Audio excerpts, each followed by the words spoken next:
We've got breaking news, and it's something that's been rare for the Dallas Mavericks these days, and it's good news on the injury front for Anthony Davis, specifically that it looks like surgery is going to be avoided. I am Trevor Lane. This is the Basketball Bulletin. Everybody make sure you do subscribe to the channel, of course, but let's dive in here. According to Mark Stein, a firm treatment course and projected recovery timetable have still yet to be announced by the Mavericks, but there has been tangible optimism in Dallas this week that Anthony Davis with an adductor strain can avoid the surgical route. That is huge for Dallas. I'm talking massive, massive news because Anthony Davis, we all saw it. He was dominant in his debut for the Dallas Mavericks, and then in that third quarter took one step and immediately crumpled to the ground. It was hard to watch, and the fear was if he had to have surgery to repair the issue, then he'd be out for this season, and that could put the Dallas Mavericks in a very difficult spot, as I'm going to look at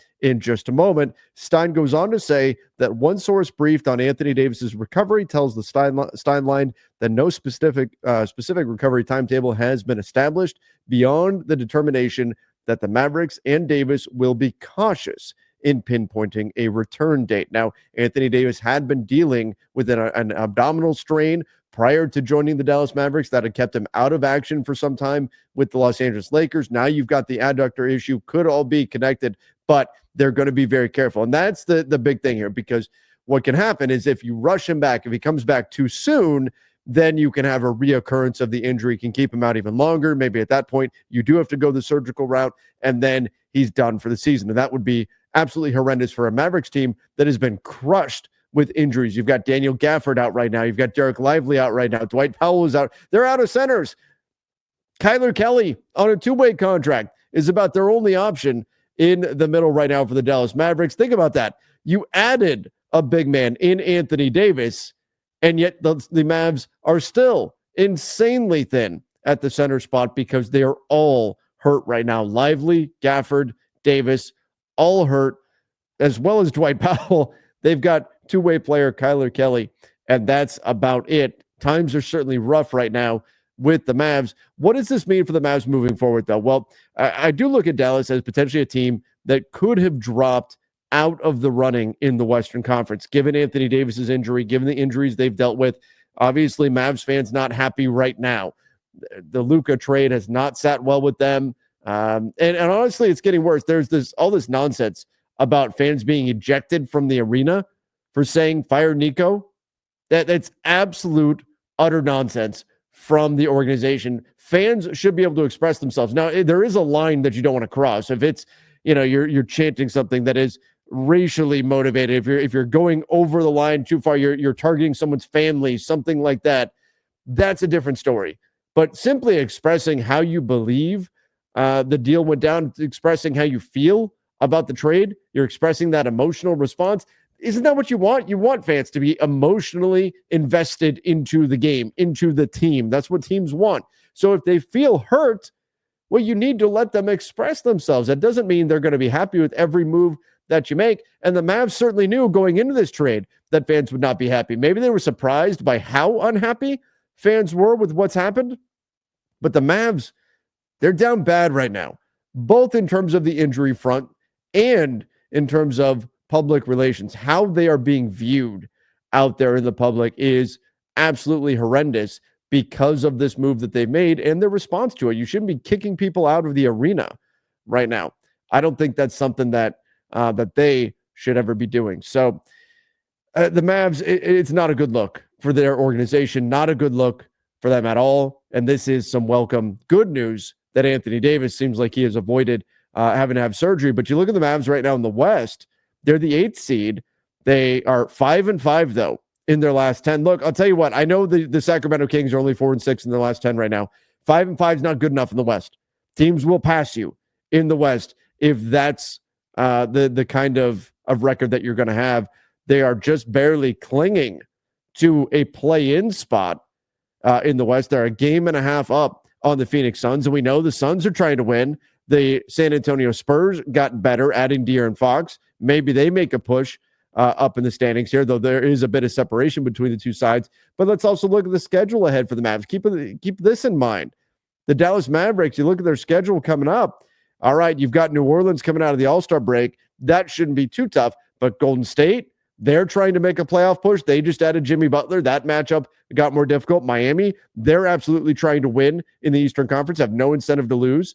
You've got Golden State again, the Lakers. All right, you get Charlotte. There's an easier one on your schedule. But then you get the Bucks, the Kings, the Bucks again, Memphis, Phoenix. Oh my goodness, San Antonio, Houston, and all of it. Like Anthony Davis, I'd be surprised if he's back by mid-March. Right now, we're mid-February, and we've heard it's probably about a month until Anthony Davis gets back at the earliest. And with Stein's report that they're going to be very cautious with it, I wouldn't be shocked at all if we're mid-March and we're at this 3-game road trip here in Texas, and Anthony Davis is still not back.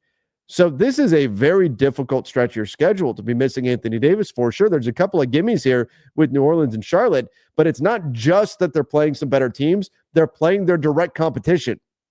You play Golden State twice, and you're not going to have Anthony Davis. You lose both those, you're going to boost Golden State up while you're knocking yourself down. The Lakers are a Western Conference opponent. The Bucks are not a West opponent, but they're a good team. Sacramento is a direct competitor right now for seeding in the postseason.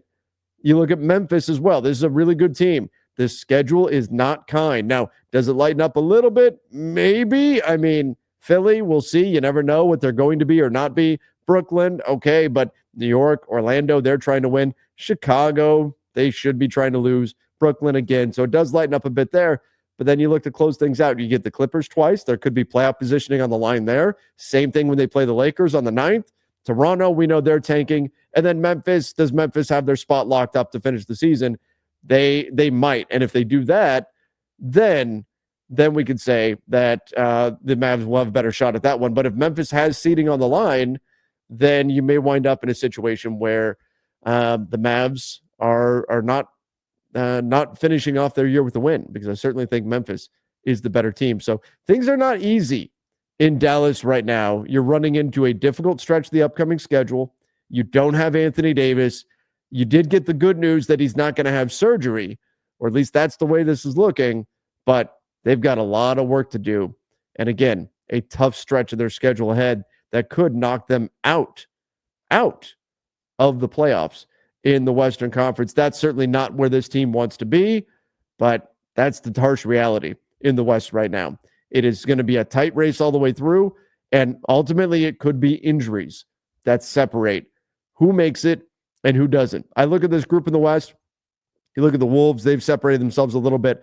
The Mavs, the Kings, the Warriors, the Suns, at least one of those teams is not making it, and maybe more if the Spurs are able to make a real run here. But at least one of those teams isn't making it. And right now, I'd say the Kings and the Warriors are the two most likely to make it, while the Mavs and the Suns, I think, are going to battle it out to see who's the team that does not make it into the playoffs in the West. And I did put out something earlier today about Kevin Durant and his future in Phoenix, now looking like it will come to an end this summer. Bad vibes there with that team too. So we could very well be setting up a Suns-Mavs race to see who gets the final play-in spot in the Western Conference if both teams proceed forward as expected, and if the Kings and the Warriors can pick up some wins. A lot of games still to play in the West, but at least they get the good news that Anthony Davis probably not done for the season, which is what surgery would have meant. But boy, the Mavs certainly have their work cut out for them, both on the court and off. Do better, Dallas. Stop kicking people out of your arena. Make sure you guys do let me know your thoughts in the comments down below. Till next time, everybody. See ya and stay safe.